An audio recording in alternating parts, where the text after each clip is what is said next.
Thank you. All right, there you go. Appreciate that, Max.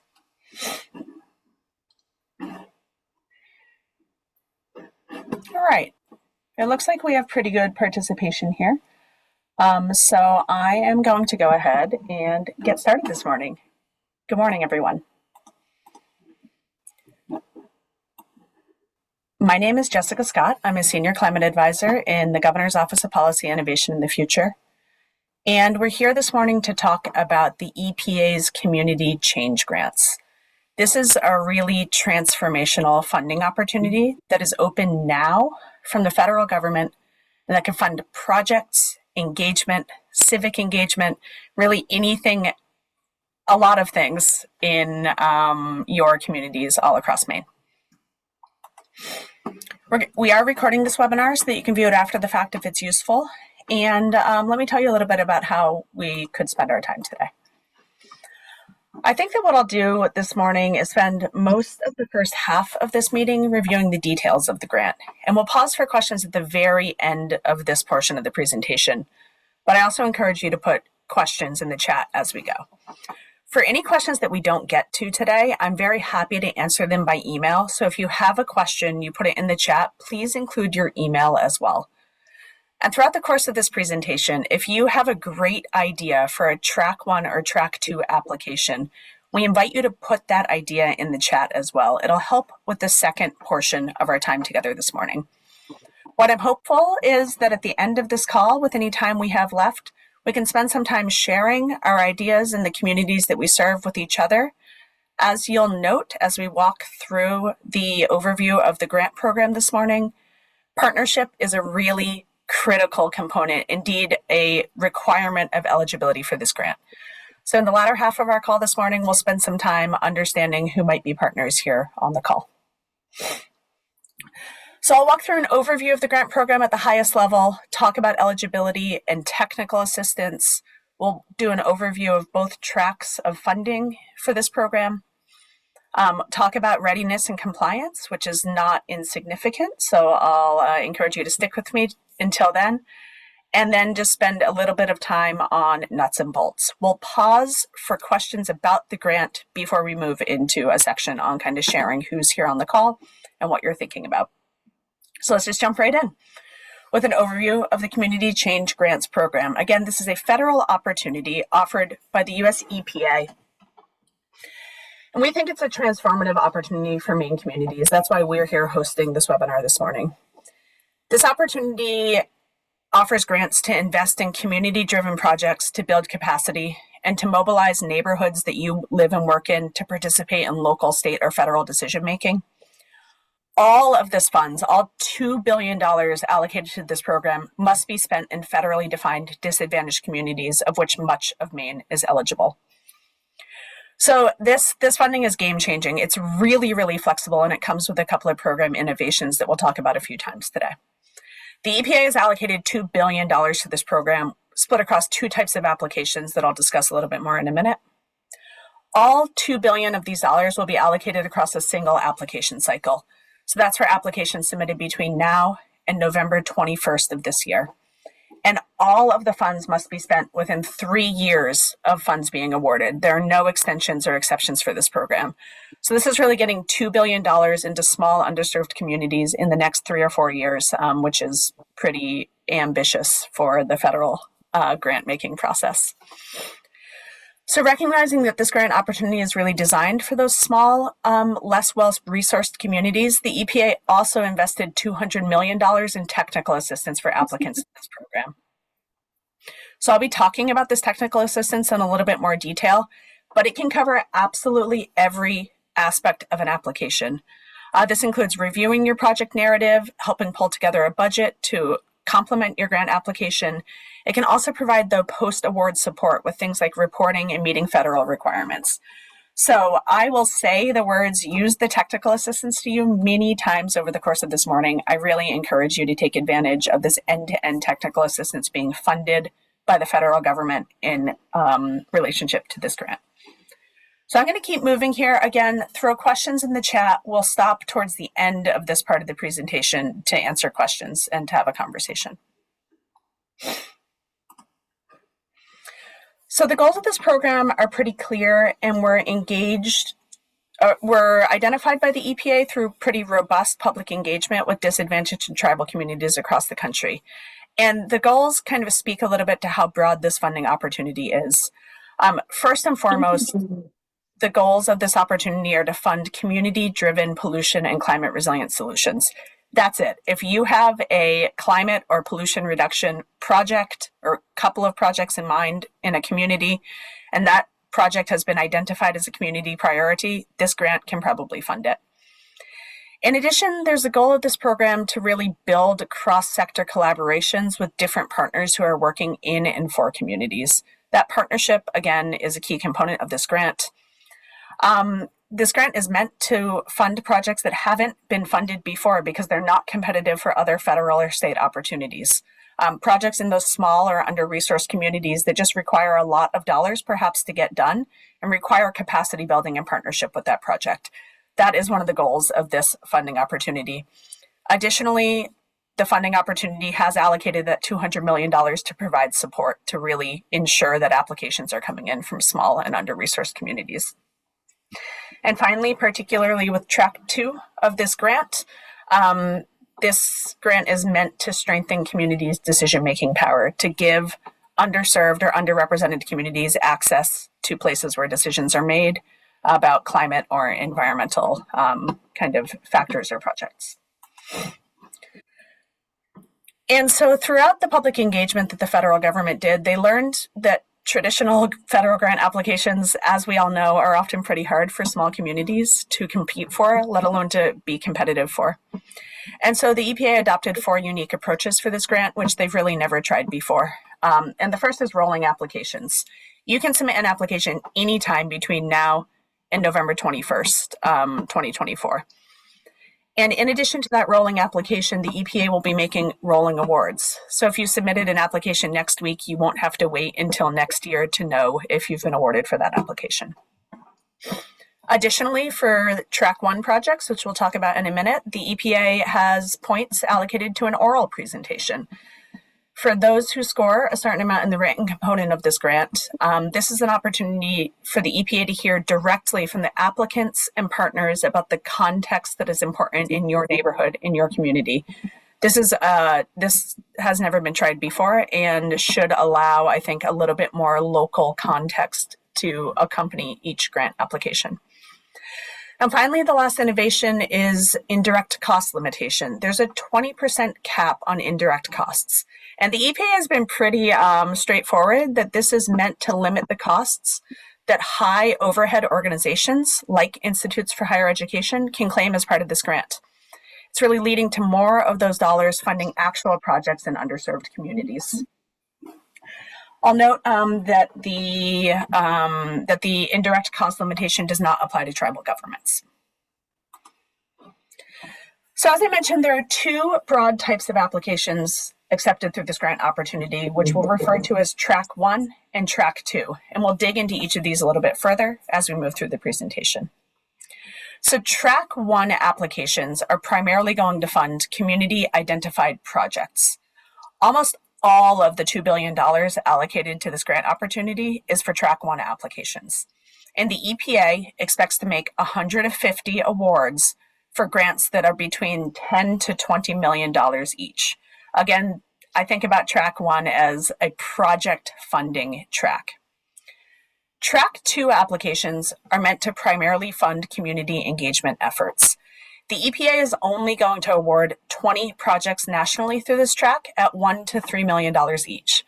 So if you had reviewed this opportunity before joining our webinar this morning and you were thinking about a track 2 application, but your organization and its partners has the capacity to apply for a $10 million project application, I just want to note that there's a really different competitiveness between these 2 opportunities. I'll encourage you throughout the course of this webinar to consider applying for a track 1 application. And as I mentioned before, end-to-end technical assistance is equally available across both tracks. So now that we have this outline in mind, we know that there are track 1 and track 2 applications. Let's start to fill in the details, starting with who is eligible to apply.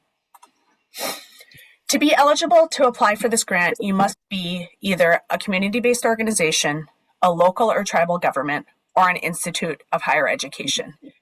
And you must partner with another eligible entity. So there are 2 primary applicants to each application. One of them must be a community-based organization, and the other must either be a community-based organization, a tribal or local government, and an institute of higher education. Additionally, we'll talk more about that partnership in just a minute. Additionally, your application must entirely benefit a federally defined disadvantaged community. For a Track 1 project, your project must take place within that geographically defined community or small collection of communities, and there's a little bit more flexibility for Track 2 engagement projects. As I mentioned before, your grant funding must be entirely spent within 3 years. No exceptions are being granted, no extensions will be given.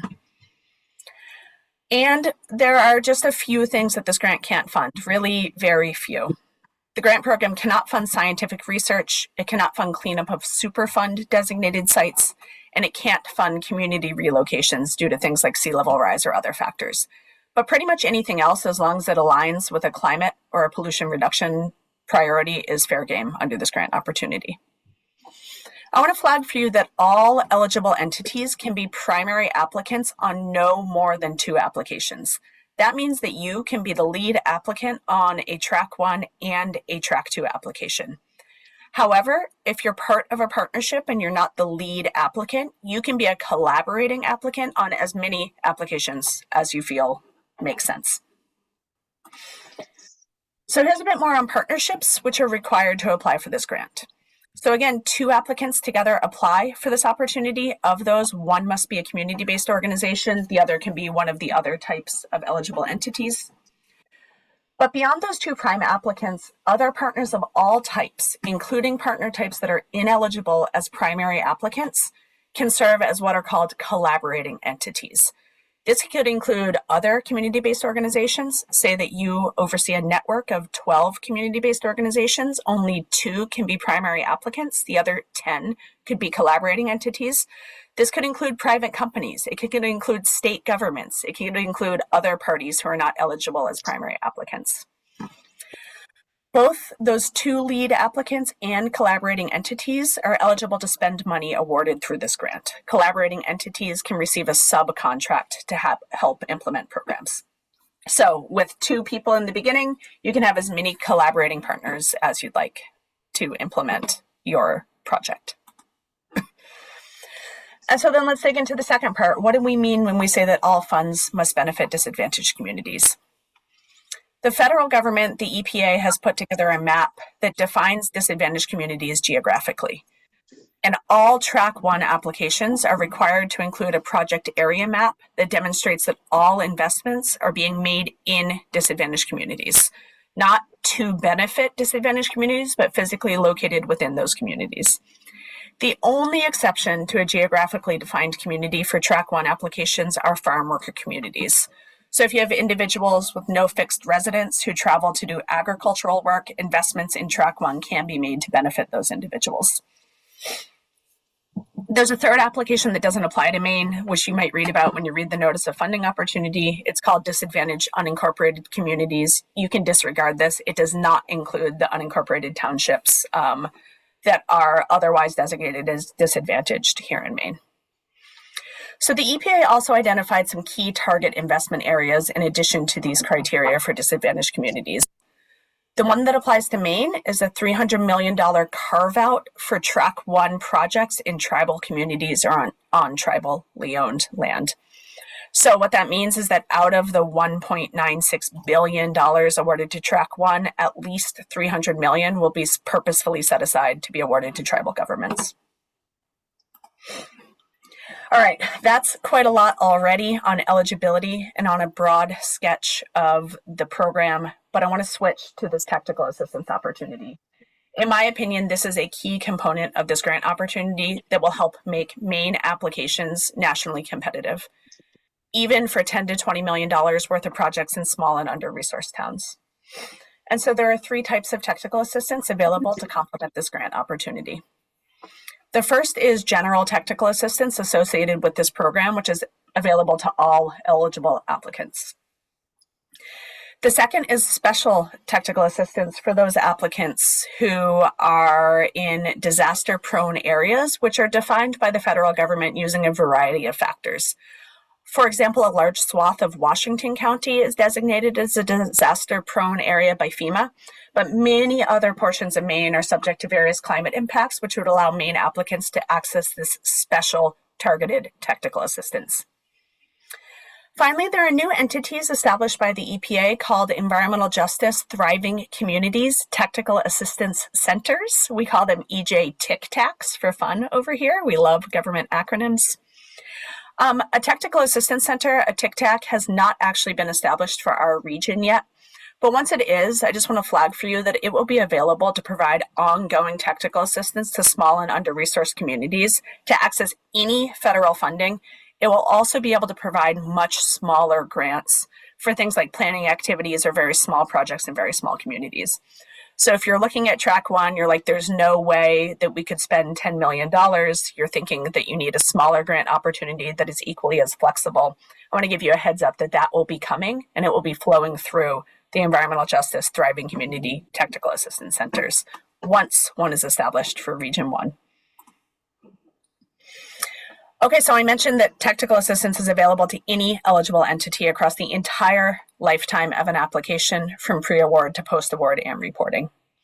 Pre-award assistance can help with any part of the application process except for actually writing the grant, though the technical assistance can review and provide suggestions on your written application.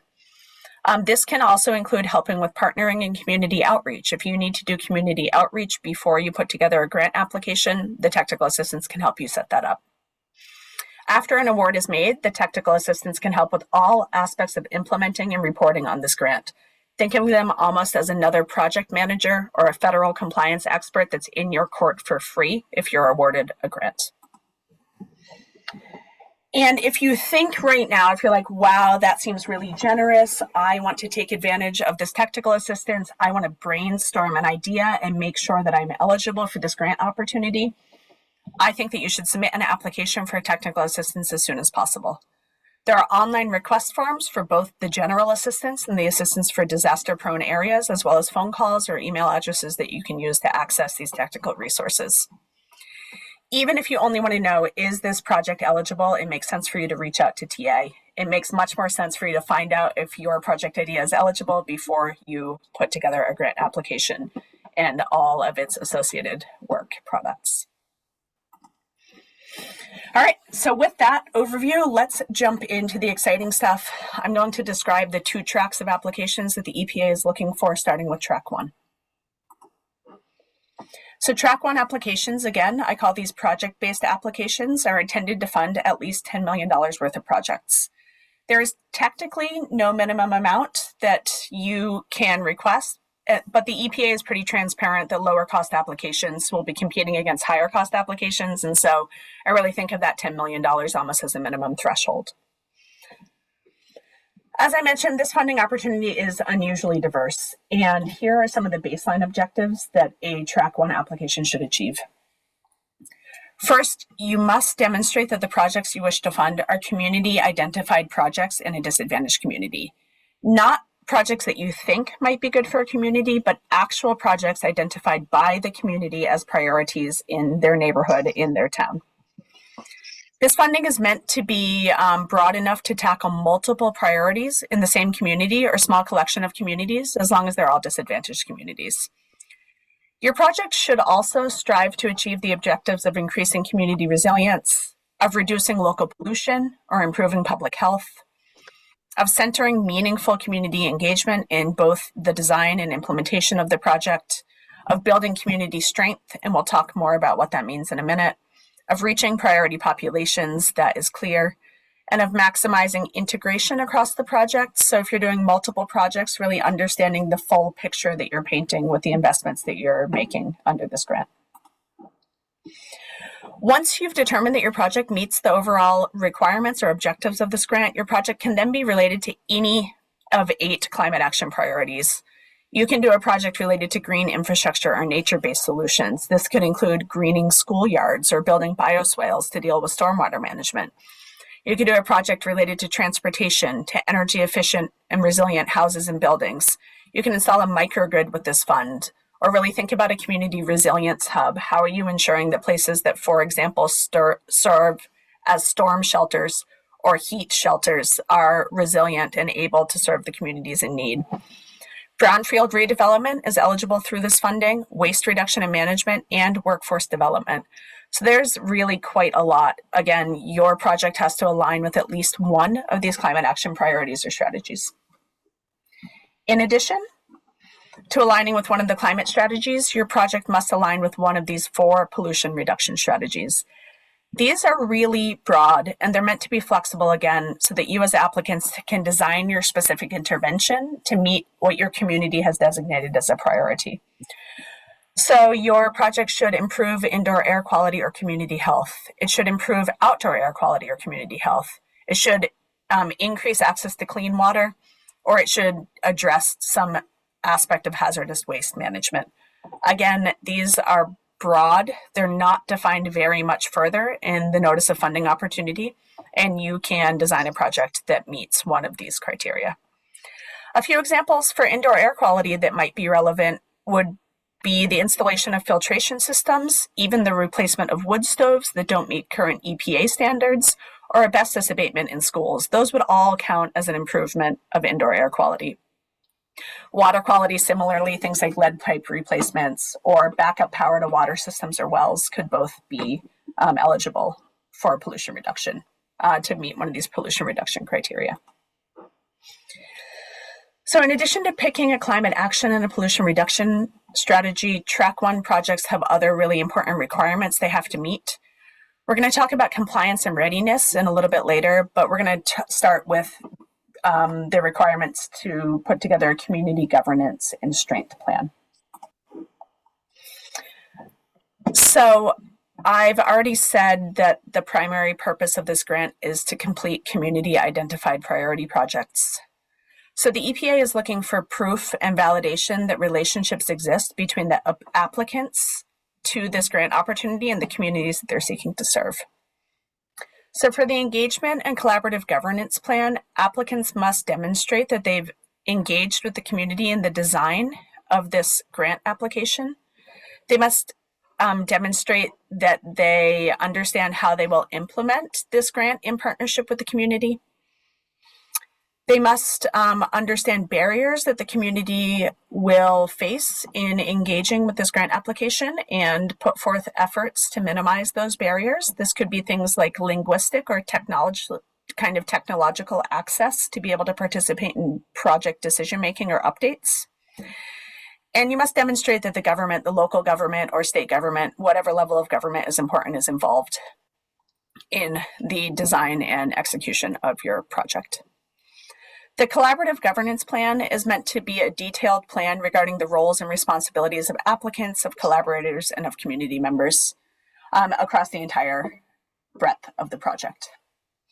So turning to the community strength plan, this is really designed to demonstrate how the project and the process to execute the project will bolster the strength and economic prosperity of a community for the specific benefit of people who live in that community.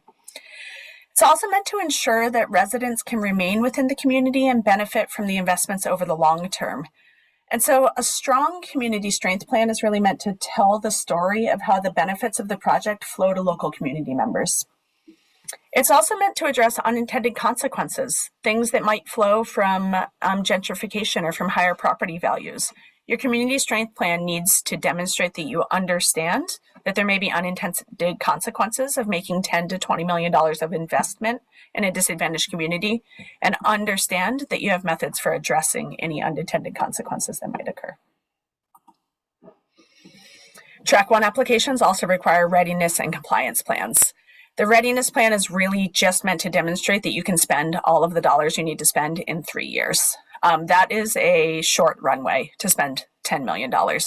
So the EPA wants to know that if they award you those dollars, you are ready to spend them. The compliance plan is required for federal compliance. There are contracting requirements for construction and infrastructure projects that apply to these Track 1 applications.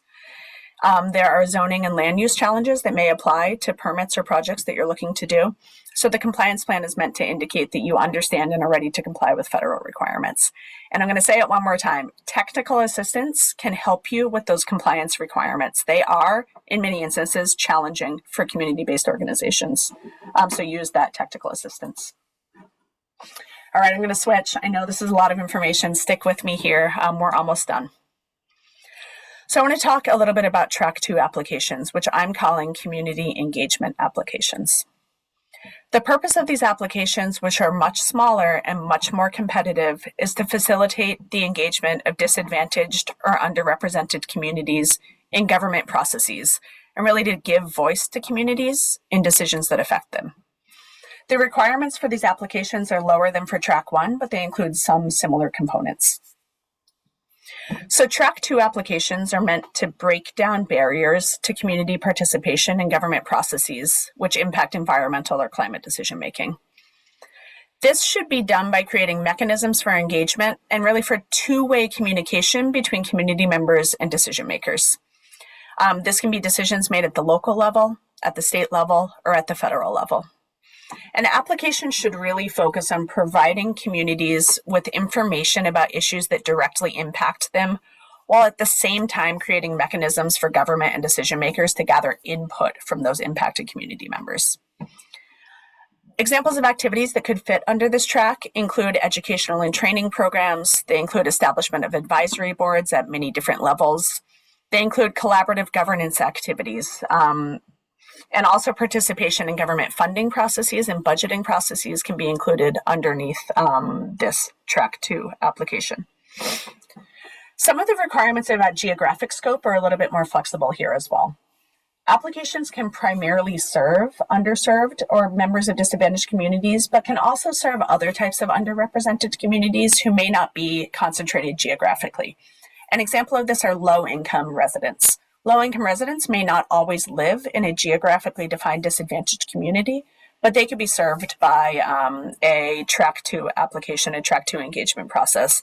Similarly, individuals who don't speak English as a first language, who may not be geographically co-located, could be served by a Track 2 application. And Track 2 projects do have outcomes that they have to achieve. They will be evaluated against the outcomes listed here. I'm not going to walk through them all, but I really want to highlight the outcomes focused on engagement and participation in the design of the application. Your application will get points if it demonstrates that meaningful impact and feedback was considered from disadvantaged communities in the design of this application. It will get points if you describe the facilitation and accountability measures to establish and maintain trust between the community you're seeking to engage and the decision makers you're seeking to engage. You have to demonstrate that you can build and maintain trust and accountability over time. And finally, Track 2 applications will be judged on your pre-existing relationships as applicants with the communities you're seeking to serve. This makes sense, but these are relationship-based engagement activities, and they require your community-based organization or your collection of partners to have existing relationships with the communities you're seeking to engage. An important part of Track 2 applications, and something we talk about quite a lot here, sometimes in Maine, might be supporting community members to participate in engagement activities. This might look like things like stipend or paying for childcare. So I just want to flag that these are allowable expenses under the EPA. The EPA defines these sorts of supports pretty broadly, and they can encompass things like rebates or subsidy programs as well. So a Track 1 or Track 2 application could provide direct rebates to people. For example, subsidies for participating in process, but also rebates to provide a specific piece of equipment, like a clean wood stove or an indoor air filter or a heat pump. This could replicate successful programs like the Electrify Everything programs that are happening in many cities here in Maine right now. And so please think about Track 1 projects not just as doing a major infrastructure project, but perhaps as investing in specific equipment and providing rebates to community members to access that equipment as well. That's fully allowed in addition to other participant support costs across both types of applications. All right, that sums up the programmatic requirements and the types of projects that the EPA will entertain. So I just want to have a few slides summarizing the application submission process, and then I promise I will be done talking. So there are evaluation criteria for each track. I've included them here. I will make this PowerPoint publicly available to you after this, as well as the recording, so you can review the evaluation criteria that you will be judged on. But a specific part of that Track 1 application are oral presentations, so I thought I'd just let you know where they fall in the selection process. You're first going to be screened for eligibility, then your written application is going to be screened, and it's going to be given a certain number of points. For Track 2 applications, if you get enough points, you move on to final consideration. There is no oral presentation for Track 2. But for Track 1 projects, if you score enough points, you will be invited to give an oral presentation to the EPA. That oral presentation will be assigned points. It will happen virtually, and there is technical assistance available if you need to set up kind of that Zoom platform or another platform for your community to engage in that oral presentation. Once the combination of points from the oral presentation and your written application are combined, the highest scoring applications move forward for final selection and consideration. It's expected that the EPA will make quarterly awards for Track 1 presentations and as frequently as monthly awards for Track 2 applications. This can be a pretty quick turnaround. But what happens if you aren't awarded? What happens if your application is denied? One other really unique component of this grant opportunity is the chance to resubmit your application. If your project is denied and you receive a debrief meeting from the EPA, you may revise and resubmit your application before the November 21st deadline this year. This is a good reason to think about getting your application together soon so that it has a chance to go through multiple rounds of submission if necessary. And so there are remaining nuts and bolts of applying. As I mentioned, the application is rolling until November 21st. If you don't have a sam.gov and grants.gov account, I recommend you complete that as soon as possible. It can take up to 10 weeks to get access to the application platform. There are templates available for the various pieces of this application, for the budget, for the project area map, for the various plans. So please use those templates if you're going to apply, if you want to. They are optional. The limit on indirect costs is really key. Make sure you don't put in an application that covers more than 20% indirect costs. And we're going to spend just 3 slides focused on federal requirements of Davis-Bacon and Build America, Buy America. These federal requirements do apply to construction and infrastructure projects funded under this grant. For those of you familiar with those words who are now a little bit scared of this grant opportunity, allow me to remind you, technical assistance is available to help you meet federal requirements associated with Davis-Bacon, including weekly wage reporting requirements, and with Build America, Buy America. And finally, subawards can be made under this grant to any collaborating entity, but they must be competitively procured. Do not name a private entity and try to give them $10 million as part of this grant application. The EPA frowns on such things. All right, 3 slides on federal requirements, and I'm done. First, Davis-Bacon Act. For those of you who know, and for those of you who are learning, these are requirements that must be followed for contractors or subcontractors doing construction as part of your projects. These are complicated requirements, and they have many things you have to do to comply with federal law. So you'll have to demonstrate that you understand the requirements of Davis-Bacon in your readiness plan, but as I mentioned, technical assistance is available to help. And similarly, Build America, Buy America applies to all iron, steel, manufactured products, and construction materials used in federally funded infrastructure projects, with some pretty limited exceptions. There are many resources available to help you understand Build America, Buy America requirements, including technical assistance. There's also a waiver process if you have a good rationale for a product not being available in the U.S. that you want to fund through this project. It's not easy to get a waiver, but there are waivers already for certain products. For example, many heat pumps don't need to comply with the Build America, Buy America Act. Just know that these are requirements. There's no way to get around them, and technical assistance is available to help. With that, I am going to stop talking.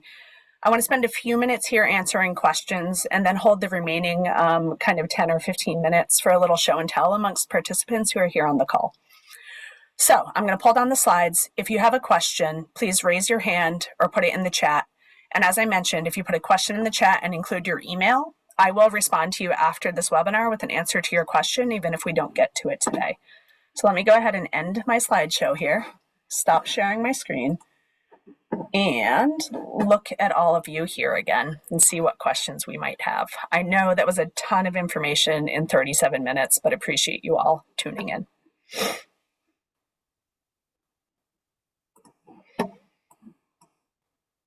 All right, friends, any questions? Let me check my chat here. Julie, I see that you raised your hand. If you want to go ahead and unmute yourself. I put my question in the chat. Awesome. So I want to make sure that we're clicking on the right map and that we have areas that qualify. Yeah, totally. All right, so the way that you find it is you go to the EPA. I'm going to throw this all in the chat here. The correct map is the EPA's environmental justice screen. When you open that map, you're going to click on the second little thing called places, which is just over when you open the map. On places, you're then going to click at the very bottom, Justice 40 IRA, and then you're going to click on the EPA IRA Disadvantaged Communities map layer. Congratulations on a straightforward navigation process from the federal government, but that is how you'll determine if you are a disadvantaged community. If you're looking to take advantage of the specific types of technical assistance for disaster-prone areas, there's a different mapping application for that. I can provide that afterwards, after the webinar as well. But that EPA IRA Disadvantaged Communities layer on EJ screen is the sweet spot. That's what you're looking for. And just to clarify, just the little area shown in orange, that is where you can spend the money. Yes. Thank you. You bet. That is it. Not outside of that area, geographically defined disadvantaged communities, for what it's worth, Julie. John Egan, you were next to have your hand raised. Hi, Jessica. You keep mentioning technical assistance is available, and then technical assistance is actually part of the proposal. On the first part, who is the technical assistance being given by? Is it your office or is it somebody from EPA? As we're potentially putting together applications and ideas for projects, who are we actually talking to for the TA? Great question, John. Technical assistance is being provided by the federal government. And so there's a link, you just fill out a quick form or send an email, and then you'll be connected to basically a consultant that the EPA brought on to provide TA. And that is, I will grab the form for you.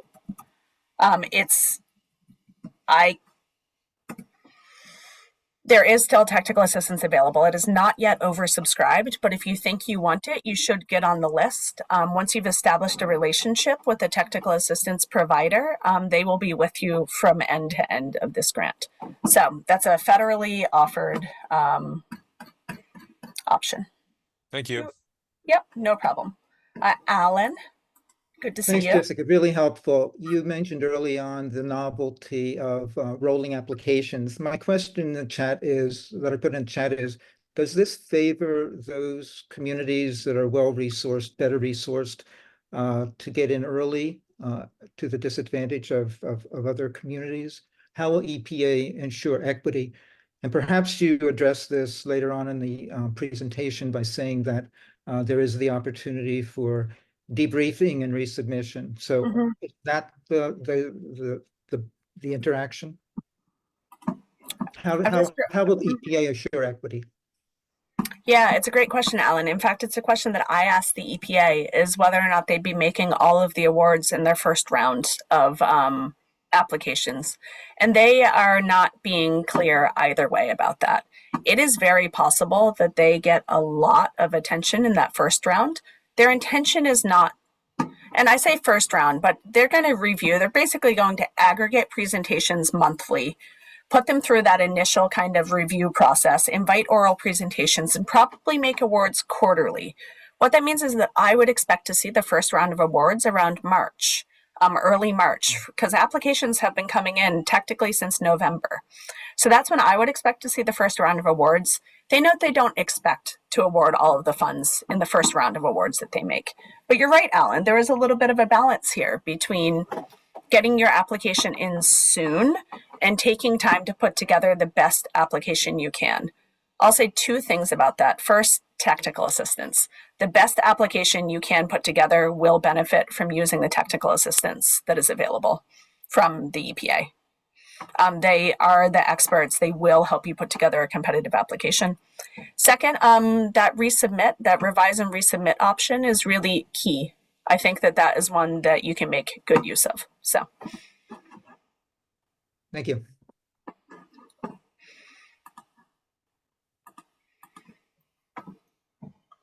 Let's see. Anne, thanks. I can share the instructions for viewing the correct map from the link for sure. Other questions about this grant opportunity, clarifying questions? Because if not, I'm going to turn it to you now and ask you for your ideas. So other clarifying questions. I'm going to scroll the chat here. I might miss your question, so if it's pressing, you think it's relevant to everyone here, please raise your hand and feel free to read it aloud.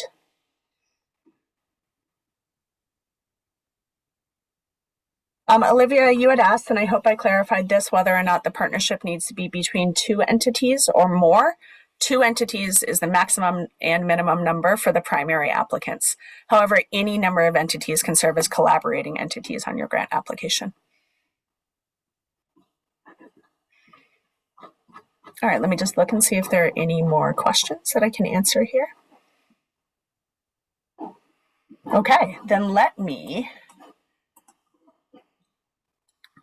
turn to the next part of the call. So what I'd love to do is spend the rest of this call inviting you to hear from one another about potential application ideas and possibly to find partners here on the call who may want to join together to put together a competitive and collaborative application across many different applicants who are here on the call.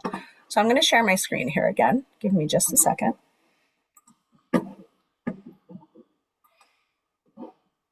All right, let's share that. Now let's slideshow it. I believe you're looking at my screen. Alan, can you give me a thumbs up? Okay, great. I can see you. Thanks very much. So if you haven't already, I'd love to invite you to take a minute to use the chat and to tell each other using the chat this information. Maybe mention the organization or town that you represent. If you have an interest already in track 1 or track 2 application, please include that. If you have an idea for a proposal, no matter how brainstormy it is, and you want to put a sentence in about the idea of that proposal, please do so. And if you have a geography, if you know your proposal will serve a specific town or a neighborhood or a collection of towns, please put that in. Your email is entirely optional. What I'm going to do with that information is hopefully help you find partners. If you include your email, I'll help you find partners after this grant opportunity, but also, or after this webinar, excuse me, but also during this webinar. So for those of you who have already answered those questions in the chat, and Alan, I see you have your hand up, so I'll get to you in just a minute.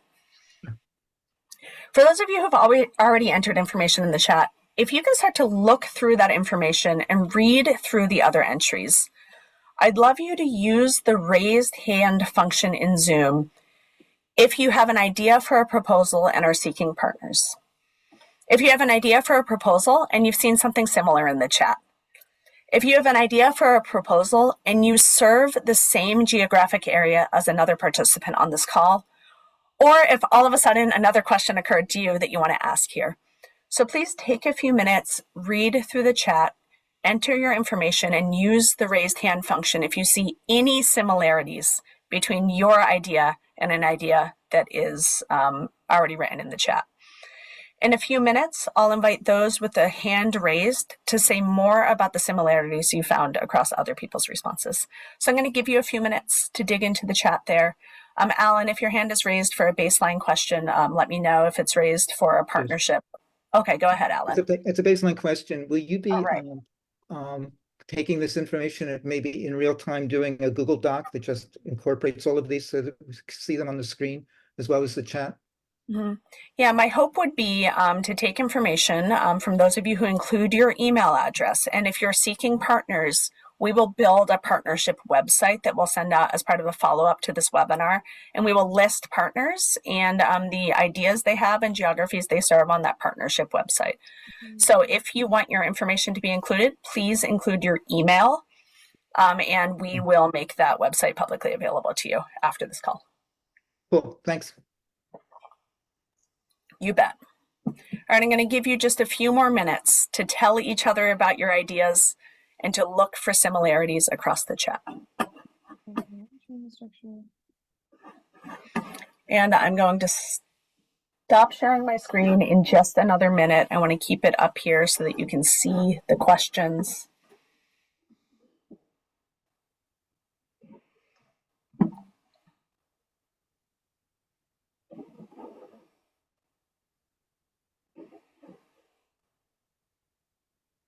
Okay, let me stop sharing here. You can keep doing this for the entire rest of the time we have here together on the call. I'll just drop the questions that we're asking you to answer. I'll try to, but it may not work out very well in the chat. All right, I can't do that. Sorry about that. All right. So what I'd like to do is spend some time asking you to share ideas that you might have or similarities that you see across other partners here. And I see that we have a few people who've raised their hand. I'm going to invite them to kick us off here with a little bit of matchmaking, a little bit of partner matchmaking. That's what we're hoping to achieve here on the call today. So Julie, would you mind if I invited you to say some words about what you're thinking or what similarities you see? Yeah, I was just typing it out. I have a question first. You bet. You said two primary organizations, I would assume like a municipality and a community-based organization. But so what happens if we're building partnerships here? I think it's such a prime program for partnerships that we want to do it across multiple municipalities. How would that work? Collaborating entities. So there are two things that I'll say. The EPA says in the Notice of Funding Opportunity that they really see this as a local investment, not a regional or statewide investment. So I would say that those municipalities need to be tied together by something that exists, not spread across a lot of different geographies. For example, communities who participate in a council of government together could likely apply. But there will need to be two lead applicants. What I would suggest is that the lead applicant who's a community-based organization is one that has experience working with all of those municipalities. And then one of the municipalities has to come in as a lead applicant. The rest of them can be collaborating entities. They can be subcontracted to throughout the course of the grant. Okay, thank you. Can I share two ideas? Yeah, please go for it. And is this the right time for that? It definitely is, okay. Julie, please. Two ideas. One is we had a really successful Electrify Everything program. And I am interested in building that up and potentially adding sort of an energy coach idea to that. So that's one idea. The other idea is this program that we're starting to create called Sustainable Neighborhoods. And the focus is on social resilience, but bringing in another component, which would be energy building resilience into that as well as one component of it. Great, Julie. And just for folks who don't know you, can you say what geography you serve? Sure. I'm the sustainability director in the city of South Portland. Thanks, Julie. We think the Electrify Everything kind of models are probably pretty competitive for this grant application if you can spend $10 million. John Egan, I see that you have your hand raised. Yeah, we've been, I'm with the Genesis Fund, which is a CDFI in Brunswick, and we do lending on affordable housing and community facilities. And we also provide technical assistance, and I'm specifically trying to see if this can line up with an opportunity to dramatically reduce fossil fuel consumption in low-income housing by directly tying public housing authorities and federally assisted housing to an opportunity to not just electrify, but actually change the indoor air quality and the overall energy consumption at the property. And with an opportunity to spend $10 million in a specific area, we could get a lot of that done. So it'd be totally focused on deep energy retrofits in federally assisted and public housing. John, thanks. Are there specific geographies where housing that Genesis Fund serves is located, places where these investments would be made? We work statewide, so I'd love to find a partner and who fits in one of the orange boxes on the map. Excellent. We also think that housing authority or multifamily housing, particularly if low income, is a great way to spend these dollars. We think it looks competitive based on everything we see here. And if you don't know what kind of the indoor air quality kind of measures are here, but you want to monitor a real change in indoor air quality, that is something that we haven't done a ton of work here at the state with, but there is a Maine Council on Indoor Air Quality that you can work with. And monitoring, being able to actually measure indoor air quality is an eligible expense under the Track 1 part of this grant. Great. Yeah, we've had experience, and I've had experience in a previous position of really dramatically changing that by doing a lot of detail on what's happening inside the units, but most of it is around how a building breathes and the introduction of endless supply of outside air treated before it enters the unit for temperature. So energy recovery ventilation. Thanks, John. Really appreciate that. Hope that you've included your email here in the chat so that folks can get in touch with you afterwards. I'll put it in right now. Thank you. Tanya, I see that you have your hand up.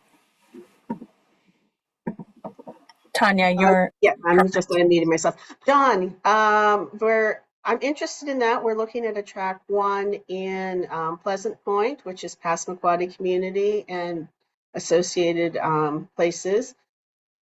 Concern there is that these are single family homes, but they're owned by the tribal government. But we'd like to do, and are thinking big time about doing upgrades based on upgrades we've already done a lot of project work on.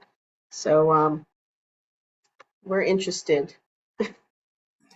Tanya, I know I'm saying this, but we've also given quite a lot of thought to how this could build on some of the promise and planning that tribal communities have already been doing, and then some of the good work of both window dressers and heat pump work that's already been happening. I think leveraging that work, particularly given the carve out for tribal areas, makes a whole lot of sense for a Track 1 project. Us too. Yeah, that sounds great. Oh, nice. Thanks for the feedback. Mm-hmm. And I love this, folks. There's a lot of connecting happening in the chat right now. It may be hard to keep track of all of it, but I promise that if it looks like you're interested, if you even like somebody else's chat and put your email address in, I will make sure that you're connected to them afterwards. So feel free to look at that chat. Alan. Could you call on Rosanna Patent? She's, and I've talked about energy coaching, building on Julie's point, and Rosanna, I think, has some things to say. Absolutely. Rosanna, hey. Hi there. For some reason, I can't find the raise hand on my screen. Sorry about that. No worry, it's me, I'm sure. So we've been managing a volunteer energy coach program in York for a little over a year now, and it's going really well. We're finding it's a free service to all residents, and what we're finding is that it closes the gap between all of the programs and options and choices and confusing world that's out there and available to people about their homes, retrofitting their homes. It closes that gap between that and their ability on the ground to make those decisions. It's a challenging process. So our personal assistance, one-to-one, in-person assistance is what closes that gap. And we've had inquiries from other communities in Maine. I'm very interested in a Track 2 possibility where we can put multi-communities together, and because we've developed now standard processes, templates for coaches to use with emails, a filing system in Google. It's really working well, and it's transferable to other communities. So I think what do you think? Is it a possible candidate for a Track 2 grant? Yeah, so Track 2 grants are meant to help communities engage in decision-making processes. That is really where they're at. Not probably in local, state, or federal decision-making processes. And so I actually see it as part of an allowable expense under a Track 1 application. If you have a way to fund those interventions, then workforce development and capacity building is absolutely an eligible expense associated with Track 1. So that's where I would see that work fitting. Rosanna, I'm sure that we have already somewhere in the Community Resilience Partnership track a description of that Energy Coach program. But if you want to send it over to me, I would love it. I'll also chase it down from my side. Whoever gets it first wins. I'll send it to you. Thanks. That would be super. Thanks very much. We have time for one more kind of idea here before I want to wrap us up with next steps. So Kirsten, please. Hi, everyone. Kirsten Brewer with Volunteer Maine in state government. I'm the Climate Corps coordinator. And one thing I want to flag that is exciting about this NOFO, I think it's the first one I've seen that's mentioned the American Climate Corps. That was an executive order from President Biden last fall. So there's a little line in this NOFO that says, if you'd like to propose something to be part of the American Climate Corps, you can do so with this funding. So state government, we're not eligible to apply directly, but happy to provide assistance if folks are thinking about that as a program idea or as a complement to some bigger goals to focus in on that workforce development and community volunteerism. So yeah, I'll put my email address in the chat again to be a resource. Super. And Kirsten, there are some state dollars available for the development of core programs, correct? A little bit. There's a little bit of state funding. We also manage the AmeriCorps program here in Maine, so that is a resource as well. We'll be opening up applications this spring, so that can be some other leverage to launch core programs. Folks, I'm seeing a lot of great connections here. If you want to be included, we have your email addresses from registering, so everyone will get a link to that publicly available partners list. It may come as a Word document before it's a website, but either way, we'll get it to you quickly. You'll get a recording of this webinar, and you'll also get the slide deck associated with this webinar. But I want to just share one more slide with next steps here. So let me get to that.